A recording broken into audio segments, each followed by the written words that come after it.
మాజీ ముఖ్యమంత్రి వైఎస్ఆర్సీపీ పార్టీ అధినేత వైఎస్ జగన్మోహన్ రెడ్డి గారు ఈరోజు ట్విట్టర్లో ఒక వీడియోను షేర్ షేర్ చేశారు. అత్యంత బాధాకరం.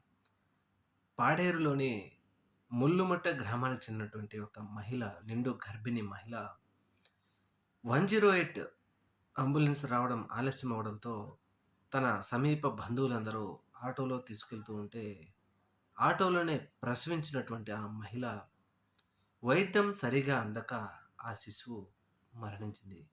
అత్యంత బాధాకరమైన విషయం ఏంటంటే, నిజంగా 108 ద్వారా ఆంధ్రప్రదేశ్ రాష్ట్రంలోని ప్రజలకు ఏ విధంగా మేలు జరిగిందో మనందరికీ తెలిసిందే.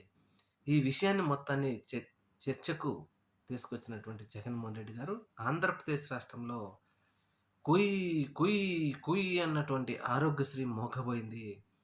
చంద్రబాబు నాయుడు గారు పేద, బడుగు, బలహీన వర్గాల ప్రజల ఆరోగ్యం గురించి ఎందుకు మీరు నిర్లక్ష్యం చేస్తా ఉన్నారు?